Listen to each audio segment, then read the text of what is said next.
Ce colloque donc, qui a lieu ici au Maroc au sein de la faculté des sciences de l'éducation et qui est organisé effectivement avec la société, l'association AICA, l'association marocaine des critiques d'art, revêt une importance considérable par rapport justement à la dynamique qui a lieu au Maghreb, au niveau justement de la participation féminine.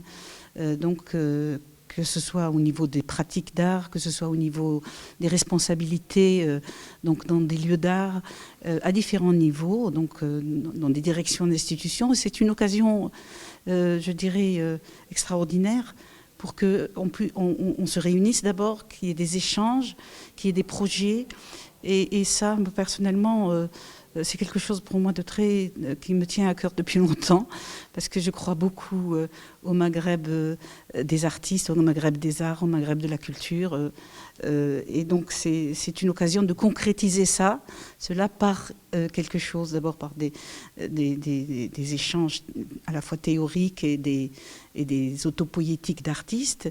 Et probablement cela va être une plateforme pour d'autres projets, peut-être d'autres fondation, on verra par la suite. Moi, j'ai aussi ma double casquette de maman. J'ai des enfants et donc j'ai dû, depuis le début de ma carrière, il y a 20 ans, retrouver l'équilibre entre ces deux énormes responsabilités.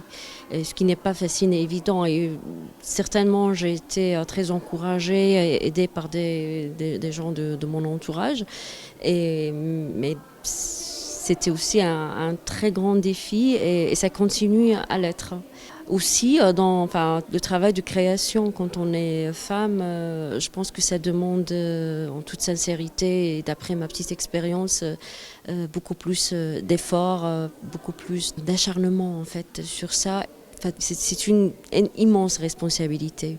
Il n'y a pas de secret, il n'y a pas de choses à cacher. C'est pas la même énergie, c'est pas la même. Ceci dit, c'est le travail d'un artiste. Vraiment, ça demande de toute façon beaucoup de responsabilité, beaucoup d'acharnement.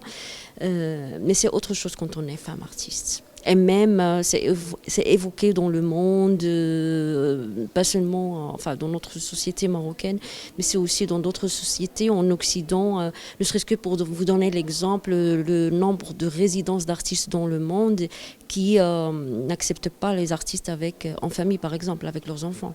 Je trouve franchement qu'au cours de 10 dernières années, il y a beaucoup vraiment d'ouverture, il y a beaucoup de plus en plus de jeunes artistes femmes. Généralement, il y a beaucoup plus d'artistes photographes femmes. Le problème n'est pas là. C'est pas pour moi, personnellement, c'est pas une question de combien il y a de femmes, combien il y a d'hommes. C'est bien sûr surtout la qualité du travail qu'ils présentent, leur présence. Le problème, c'est dans la difficulté, parce que peut-être qu'il y en a d'autres qu'on ne connaît pas et qu'ils ont des difficultés de se montrer sur scène.